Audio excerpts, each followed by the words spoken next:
Welcome back to the Lights Out podcast, bedtime stories for boys and girls around the world.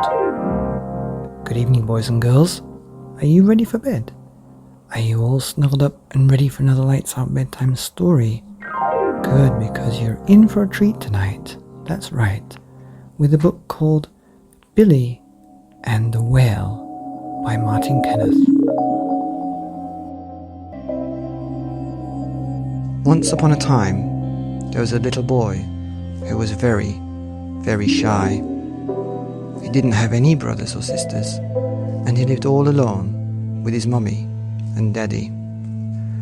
But his mummy and daddy were always working. His daddy worked in a factory miles and miles and miles away from his home, meaning that Billy only saw him on the weekends.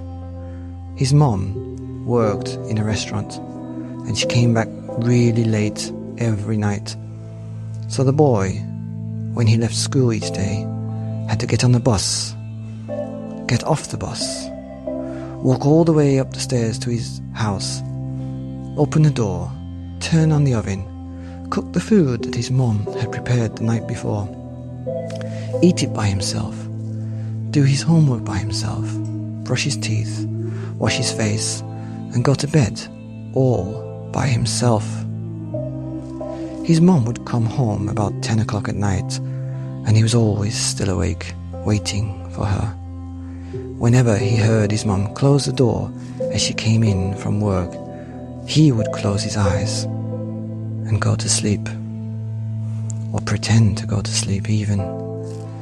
And every time his mom came back, she would always, without fail, go straight to Billy's bedroom first, just to check that he was sleeping. And every night she would see his eyes were closed, and every single night she would give him a kiss on his forehead. Billy always tried to stay awake, but as soon as his mom kissed his head, he fell fast asleep. In the mornings, when he would get up, his mom would have breakfast with him, tell him what food she'd made the night before, so that he would know what he had to prepare for dinner that night to eat alone again. And then Billy would go to school. On the weekends, Billy's dad would always get home on Friday night around 10 or 11 o'clock. And so that was a night that Billy could stay up a little bit later than usual, and because there was no school on Saturdays. Anyway, this boy, Billy, did not have a very nice life. You see, all he did was come home every day by himself. On Monday, Tuesday, Wednesday, Thursday, and Friday, he would go home all by himself and look after himself until he fell asleep when his mum kissed him. He didn't have any friends to play with, and he could never go outside because his mum said not to play outside. Sometimes he could go outside on the weekend, but his dad would come home on the weekend, and his dad would usually sleep on the sofa all the time because he was so tired from working hard.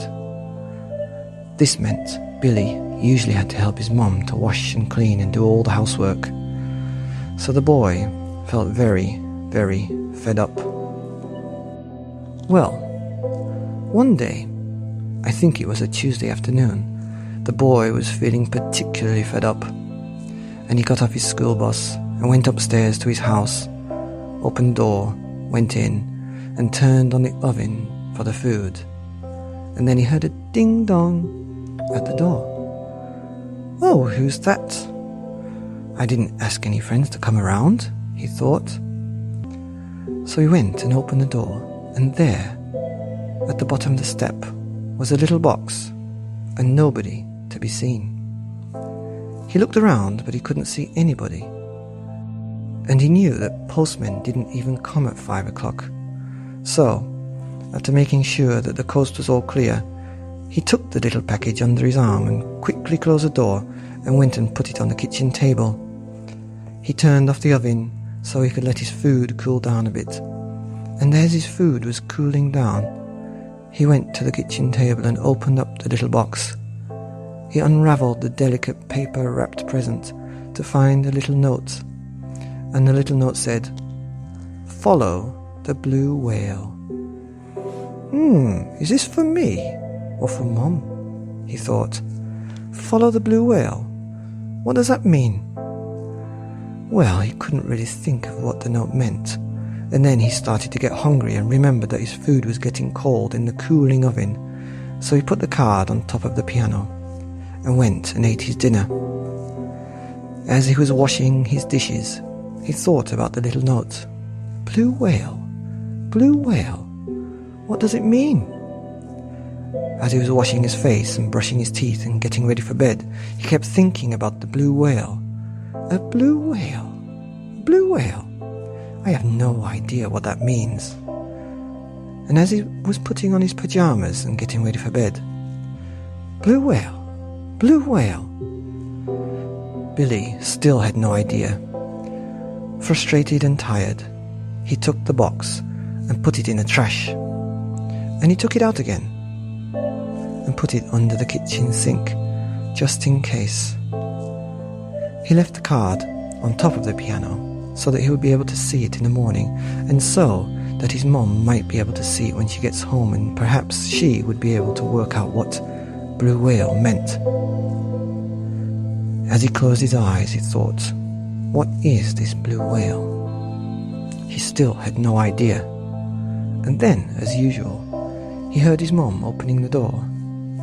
So he closed his eyes and got a kiss on the head and fell asleep. And he forgot all about the note that told him to follow the blue whale. The next day, he got up and did the same as usual, all by himself. And the next day, and the next day. And then it was the weekend and his dad came home and slept on the sofa for what seemed like 2 days straight. Billy's life went on like this for a few weeks, and I think his dad took the card off the piano because nobody knew what it was for, and so everyone in the house forgot about the little note that just said, follow the blue whale. And then one strange day, as Billy was going to school on the school bus, he saw a picture of a blue whale on a car driving by. When he was in the classroom, he was learning his new words for the week, and there, in his school book, was a blue whale at the top of the page. At playtime, even his friend was playing with a toy blue whale, and then, as he was getting on the bus to go home, to the empty house, to the cold food in the fridge that he had to heat up, there, in his seat, where he always sits alone by the window near the back, was a small, handmade blue whale. He picked it up, and it said, "Come with me." Billy did not know what to do, so he held on tight to this blue whale and didn't say a word. When he got off the bus, the blue whale started to pull, like a magnet, but in the opposite direction, and it was pulling him, so he held on tight. And as Billy was getting close to his door, the blue whale pulled him past the door and away down the street. Billy was now trying to hold on to this blue whale, like someone might hold on to a dog that was running away with a leash. The blue whale kept pulling and pulling and pulling, and Billy kept running and running and running. He thought his arms and legs were going to fall off. But before he knew it, he was down the street, and he didn't know where he was. The blue whale kept pulling and pulling and pulling, and pulled Billy all the way to the harbour, where all the boats were parked up. The blue whale pulled Billy onto a ship that didn't seem to belong in that dock. Billy was pulled along the deck and down the steps, into the belly of the boats, and into a wooden cabin that smelled warm and piney. Well, it was getting dark, and it was dark in the cabin, and the boy was very, very hungry. Not scared, funnily, just hungry. And there was some food. A nice sandwich and a glass of warm milk. Billy sat down and ate the sandwich and drank the milk, and had no thought of what time it was, nor the cold food that was waiting for him in the fridge at home. But suddenly the note started to make some sense. Suddenly, Billy came out of his daydream to find himself struggling to balance on his own 2 feet. He tried to get out and run up the steps to the deck, but when he got to the top of the ship had already set sail, and there was sea everywhere all around, lit by the reflection of the clear full moon, and he was hundreds and hundreds of miles away from home. He didn't know what to do. He started to cry. But then the blue whale started to nudge him on his shoulder, gently. You see, as I'm sure you have guessed, this was not any ordinary toy blue whale. It was a magic floating blue whale, and it was looking at Billy with its innocent eyes. "What do you want now?" sobbed Billy. "How am I ever going to get back home? What's Mum going to do when she gets home and I'm not in my bed?" Billy even thought for a second that he may never ever sleep a wink again in his whole life if his mother doesn't give him a kiss on his forehead. The blue whale nudged his shoulder again, and so Billy went back along the deck, down the stairs, and to another room this time, further down into the belly of the ship. The blue whale pointed with its tail to the door, and Billy opened the door with his eyes still wet from the tears. There, inside the room, sitting at a grand wooden desk with maps sprawled all across, held down by candles and compasses and clocks, was a very old man with white hair under his captain's hat and a white beard grown neatly to the top of his navy coat. The smell of the captain's pipe mixed with the wax and the wood and the old spice. "You must be the captain of this mysterious ship," thought Billy. The boy sat down, and the old man started to explain everything. Well, almost everything. "Billy," said the old man in a deep and warm voice, his face lighting up the moment Billy's name left his lips. "Billy," he announced again. "welcome to my ship. I'm your grandfather." With that, Billy actually fell off his chair. He had never ever seen his grandfather, and he had never even heard a single word about him, let alone the fact that he was a captain of a ship. "Billy, I'm your daddy's father, and I'm the captain of this magical ship." Well, by the time Billy had gotten back onto his chair and rubbed his eyes to make sure he wasn't dreaming, he actually began to notice that this old man with thick white hair and a trim beard actually did start to look a bit like his daddy. It was as if this captain was an older version. "Billy," said the old man again, as if he was greeting his favourite grandson after returning from a long trip. "I've been watching you from afar because I have this magic telescope on my ship, and I could see everything that you have been doing. I've been so sad watching you come home every night to make your own dinner and go to bed all by yourself, and I'm sorry I couldn't come and help you. But that's why I sent the blue whale to come and get you. I hope you don't mind." Billy was actually relieved that he now knew where he was, why he was there, and who he was with. He was with his grandpa, and he was on a magical ship, and all because he was brought there by a magical blue whale. "This is just amazing," thought Billy, and he felt much better, because up until then he was getting a bit scared. Having calmed down, Billy started to ask some questions. "So, Grandpa, how long have you been on this magical ship? Where have you been to? What does the ship do? How do you drive it? Where does it go? Where are we going? What are we going to do? Where's the food? Because I'm getting a bit hungry now. Does Mum know? Does Dad know?" "Oh, I will tell you all that soon," replied the old man. "First, follow me." And so Billy's grandpa, the captain of this magical vessel, took Billy on a tour all around the ship, down into the bottom to see the engine, up to the top where the wind was blowing and the breeze was splashing the water off the waves, and Billy could see thousands and thousands of seagulls in the blue sky, and the silvery dolphins jumping and splashing through the water, laughing as they went by. And then, As Billy's grandpa took off his hat, he pointed in the distance, said, "Look over there!" Billy looked ahead, and in the distance he could see the biggest animal in the whole wide world, the big blue whale, rising up from the bottom of the water, up and launching itself into the air, its huge blue body almost stopping for a moment in the air. A heartbeat, a blink of an eye, before it crashed down, making a huge wave that sprayed water all over the boats and all over Billy's face. "Oh, that's my favourite part," said the captain of the ship. "We see these all the time. Actually, the blue whale is a magical animal.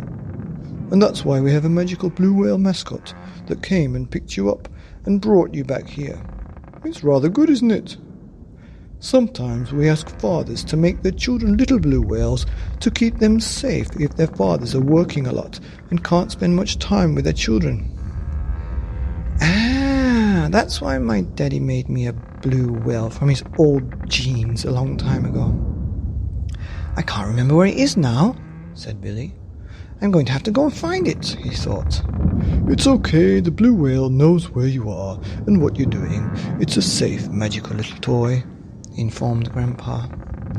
"Well, that makes sense," thought Billy. "Let me take you where I drive this magical ship," Grandpa continued. And so the captain took Billy to the helm, where there was a big wooden wheel, and he showed Billy how to steer the huge ship. After a while, Billy was feeling really tired and hungry, so the captain took him for some food and showed him his cabin and nice warm bed. Billy went to sleep, and he had the most wonderful dream about all the animals in the sea, blue whales and dolphins and seagulls, and of course, the magical ship. But he woke up with a bump. The ship was rocking, and he had fallen out of bed. "Quickly, get up!" shouted the captain. "We're in a storm!" Billy looked out of the window and saw waves as big as mountains, and the rain was spitting and splashing and smashing at the window. Billy was frightened. The captain, who had been very friendly up until now, had a worried look on his face. His eyebrows were down, and his nose was scrunched, and his mouth and lips were tight. "Follow me, quickly! And put this on." The captain threw a wet, heavy life jacket at Billy. It was cold and very heavy, and it didn't fit well, but Billy put his arms through and managed to zip it up as he was walking up the steps. "Quickly!" ordered the captain as he pulled Billy's arm right to the top of the ship and into the helm. "Help me steer the ship." The captain grabbed a big wooden wheel and tried to turn it from the top, and Billy reached down and tried to push as hard as he could from the bottom. "Hold on tight," pleaded the captain. Now the ship was sailing up to the top of the wave, and Billy was looking up, as if he was looking at the sky, but he was standing up straight. And then, as the ship reached the top of the mountainous wave, Billy held his breath, and the ship seemed to pause for a second, floating there in the air for a heartbeat. And in the blink of an eye, the ship crashed down into the water, plunging through the huge waves like a rubber duck in a bathtub. The ship went up again and down and up and down again and again and again. Billy was starting to get dizzy. He was feeling seasick. The birds were screaming in the sky, and the dolphins were nowhere to be seen. The water was spitting and splashing and crashing onto the boat, and it was dark. And then the lightning started, followed by the roaring thunder, and sparks of light licked the waves. Thunder bellowed all around. In the distance, over the waves, in what seemed to be a calmer slither of the ocean, Billy could just about make out the outlines of the shining belly of the blue whale. "Over there, look!" shouted Billy. "Follow the blue whale!" And so Billy and the captain tried, tired and wet, with what energy they had left, heaved and pushed the big wooden wheel and steered the ship towards the blue whale. And after what seemed like an eternity, a lifetime, 100 years, the waves got tired and calmed down. The rain seemed to dry up and stop falling so hard, and eventually the ship came to settle on very calm and peaceful waters. It was as if there was an they were on an ice rink, gliding effortlessly along. The waves spread flat and the clouds opened up to let the beautiful warm sun rays shine down onto the ship. Within minutes the ship was dry. The seagulls were happy, and the blue whale was spouting its water from its blowhole. Billy looked out over the vast blue ocean and spotted an island, a small but beautiful island with lots and lots of trees and greenery. Looking closer, he saw that some smoke was coming up out from the island. Puzzled and concerned, he looked over to his grandpa, who looked back, raised one white eyebrow and exclaimed, "It's clear now. We have to go to the island to help whoever is in danger. That's what the blue whale was telling us." And so they followed the blue whale all the way to the island. The smoke plumes were spewing out from the middle of the forest on the island, growing bigger and bigger, reaching up to scratch at the sky. And just as the ship came to a stop the shallow waters of the shore, dropping the anchor, Billy could feel the heat of the fire whipping out from behind the trees. "Get ready!" shouted Grandpa as he threw a big gun at Billy to catch. "And take this as well," he said, and handed him a short sword. "Let's jump in here and get ready to go."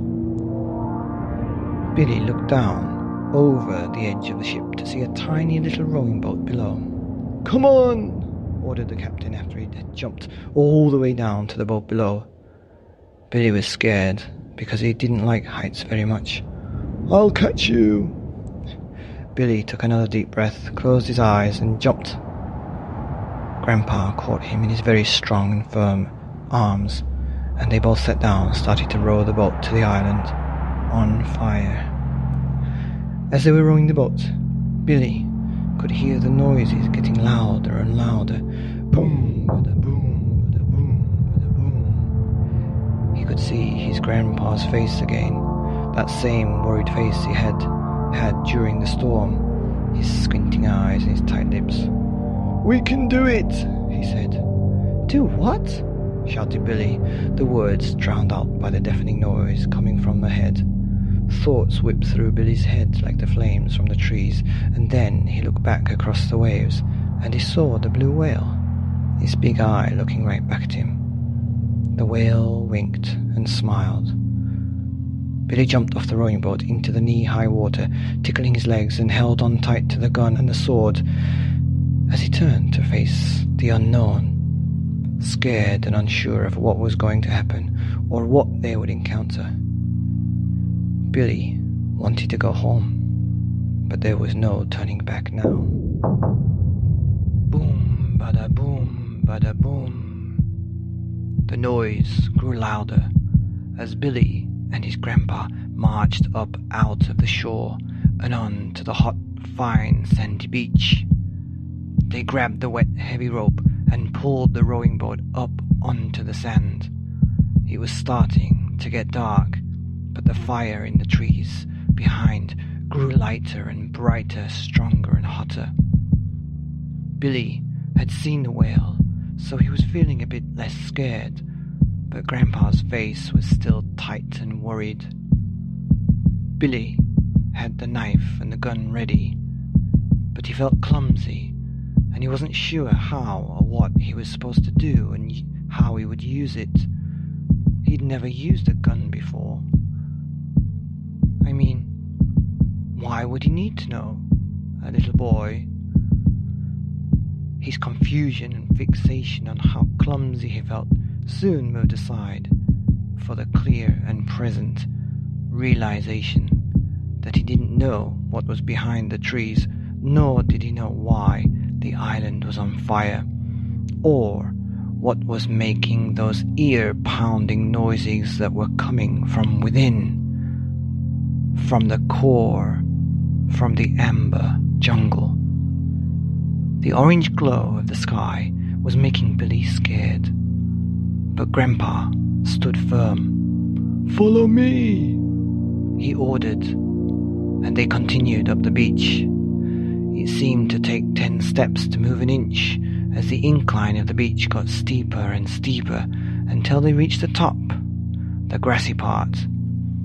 Now They were facing the tree line, only one way, straight ahead. The noise was getting louder and louder. Boom, bada boom, bada boom. And they could feel the heat from the fire bursting through the trees now.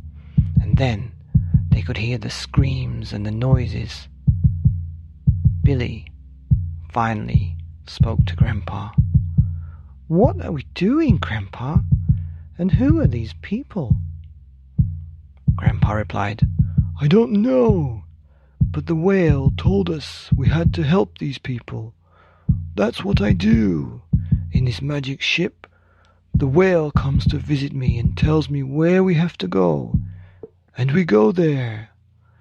And there's always somebody that needs help. And this time, we are here. And I needed you to come and help me." And so Billy and his grandpa walked through into the belly of the forest, into a big and wide opening in the middle of the island. And there is where Billy saw everything. In the middle of the island is where the people of the island must have been living, and all the houses built around the edges of the large opening were on fire, and in the middle of the houses was a large pyramid rising up past the tops of the trees well above the houses. It was made out of bamboo and sticks and trees, and on the top of the triangle temple was the king of the island and his daughter, the princess. They were both stuck and trapped like a group of wolves might trap two little mice. They were tied to poles at the very top of the pyramid, and underneath, dancing around the pyramid with these terrible, terrible monsters, big like giants and hairy like gorillas with big red eyes and big sharp teeth. Their arms were very long with claws at the end of their creepy fingers, and they were dancing and jumping up and down around. They were marching and parading around the pyramid like a football team that had won the World Cup. But they were not smiling and holding up a golden cup. For these mighty beasts, their trophy was a king and his little princess daughter. Billy did not know what to do. He was frozen, and even the heat of the flames would not thaw him back into action. He was so scared until he looked up and he saw the king of the island crying, looking at his daughter, trying to get some help. Billy looked at his grandpa, and Grandpa gulped. Grandpa looked at Billy, but I don't think Grandpa knew what to do either. Let's do it," Grandpa said. "Do what?" Billy pleaded for a reassuring answer. Grandpa picked up his gun and aimed it at one of the monsters. Bang! The shot hit the monster in the arm. Well, that was it. Billy tried to pick up his gun and shoot, but he didn't know how to do it. He couldn't pull the trigger. "Give it to me," screamed Grandpa, and he showed Billy how to pull the trigger back and push the button before he pressed the trigger, releasing the bullet that shot through the thick smoky air to hit another monster in one of its eyes. That made all the monsters stop and turned around. They stopped dancing. All 10 of them looked at Billy and his grandpa, and then all 10 of them roared a terrible roar, their mouths wide open, revealing razor-like sharp teeth that sparkled against their blood-red eyes. The princess at the top of the pyramid had fainted because it was so scary, and the king screamed and pleaded for help. Billy and Grandpa still did not know what to do, and then the 10 monsters put down their fiery sticks and started running towards Billy and his grandpa, growling like angry tigers. "Ah! screamed Billy. "Let's go!" Grandpa quickly agreed, and they turned around and they ran back towards the water. They had no idea what they were going to do, and they couldn't fight all these 10 monsters. But as they were running back to the rowing boat, an idea came to Billy. He dropped his gun and ran, not straight ahead, to the shore, but instead took a sharp right and ran around the side of the trees as Grandpa kept running towards the water. And because Billy was so small and it was so dark, the monsters didn't see him, and they all kept chasing Grandpa. As they were chasing Grandpa, Billy went back towards the pyramid and picked up one of the big sticks that was on fire, and he then turned back towards the shore and started to run at the monsters. So the monsters were chasing Grandpa, and Billy was chasing the monsters. As Grandpa was rowing the boat back to the ship, the monsters stood on the sand, growling and screaming at the captain. Billy threw the burning stick at the group of monstrous creatures, and as soon as the flames touched the monster's fur, they were all alight. The monster's fur was on fire. All 10 monsters were on fire, and they all jumped into the water to stop the fire from burning them alive. And that's where the whale came in. The whale winked at Billy and swam up from the deep ocean and up and up and up and jumped higher than ever into the sky, as high as an apartment block, a block of flats. And as the monsters were putting out their fiery bodies, the huge whale crashed down and landed on them all. The whale then smashed his big tail against all the 10 monsters, and they went flying right across into the middle of the deep, dark ocean, where they sank to the bottom like stones, never to be seen again. Then the whale swam up again and launched into the sky and splashed its enormous tail as its huge body crashed back into the water. The whale's body and tail created a mighty splash that sent water and waves flying into the middle of the island, where it extinguished and put out the fires that the monsters had made. Grandpa came back to the island in the rowing boats, where he met Billy on the shore. They looked at each other in disbelief, as if they couldn't believe what had just happened. It was too amazing. "So, Grandpa, you were just the best hero in the world." Billy smiled. Billy and Grandpa made their way back into the middle of the island, where they climbed up the pyramid and cut the rope to release the king and the princess. Once free, the princess woke up, and the king was so happy that his daughter had been rescued that he told Billy that he would grant him anything at all from his kingdom on the island. "Even though our island is very small," continued the king, "I'm going to grant you such a big prize.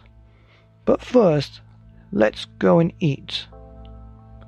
And so the king took Billy to the other side of the island with Grandpa and the princess, where they sat down at the king's dinner table and had a very delicious feast, a buffet dinner. And as they talked over the food, it turned out that the princess was exactly the same age as Billy, and the king had the same birthday as Grandpa. They talked about all the adventures that Grandpa had been on, and then the princess described all the beautiful things on their island, while the king talked about the island and his history. Then it was Billy's turn to talk, but all he could talk about was going home alone after school, cooking his own dinner, washing and getting ready for bed by himself, and going to sleep before his mum came home. He explained that he couldn't see his dad until the weekends because he was always working, And for as long as he could remember, Billy had just been alone. His parents had to work because they didn't have much money. And then he started to cry. The dinner table was very quiet, and the king knew what the prize should be. After dinner, the king and the princess took Billy and Grandpa around the corner to a secret cave. They walked into the cave, and Billy's eyes lit up as the king spoke. "This is all for you," said the king. Billy's eyes grew larger as he looked around at all the gold and diamonds and jewelry and treasure, more than anybody could ever need. "I'm going to give this to you," said the king happily. And so the king and Grandpa and the princess and Billy and some of the king's men moved all the gold and diamonds and jewelry into the rowing boat, and then they rowed all the way back to the ship. Billy could not thank the king enough, and the princess gave Billy a little kiss on the cheek and told him not to worry about anything now. "So go home and live happily ever after," she said. They got to the boat, packed all the treasure on board, and set sail, heading towards the blue whale, and followed the path that it was swimming. It had been such an amazing long day. Billy and Grandpa went down into the ship again, and they washed their faces and brushed their teeth, and Billy lay down on his bed, where he fell fast asleep as soon as his head hit the pillow, even without a kiss from his mom. He had the deepest sleep anybody could ever have, and he must have slept for days. But when Billy opened his eyes, he was back in his bedroom, and it was dark. His mom had just given him a kiss on the head, and Billy rubbed his eyes as if it were all a dream. What time is it? What day is it?" "It's Monday night. I've just come home from work," said Mom. "Stay, Mom, please. I was having such a strange and scary dream," said Billy. "Of course I'll stay. But I was just about to ask you, why is your face all black? You got black marks all over it. It looks like soot or smoke. Did you forget to wash before you went to bed, and have you been playing with the matches again?" Billy jumped up and ran to the mirror to check his face. It was still sooty and black from the fire from the middle of the island. Billy ran into the living room, but still the same. Nothing had changed. He ran into the kitchen and looked under the cupboard, under the sink, and reached out and pulled out the tattered envelope. He pulled out the card and read it, but the words had changed. It now said, "You followed the whale. You rescued the princess. You deserve the treasure. Now live happily ever after." And just then, Billy saw the whale at the corner of his eye, and he jumped up and followed it to his toy room, and there he opened the cupboard and was almost blinded by the gold and diamonds and jewelry. It was all the treasure from the secret cave, from the king and the princess of the island, and it was real. Billy screamed and called his mom. She couldn't believe her eyes, and she called Dad straight away. "Come back home now," she shouted with joy down the phone, and Billy's dad came back home that very night. And the next day, they took all the treasure and put it in a bank, and they got hundreds and millions of pounds and dollars and euros. After that day, Billy's mommy and daddy didn't go back to work, not for a single day. They stayed home. And for the next long time, Billy grew up with his mommy and his daddy every single day. He got up in the morning and his mom was making breakfast. His daddy would help him get ready for school, and as he came back after school, dinner was ready, made by his mom or his dad, and Mom would help him do his homework, and the family would go out and take holidays on the weekends, and they would use the money to help people who needed it. And that's what they did for a long time.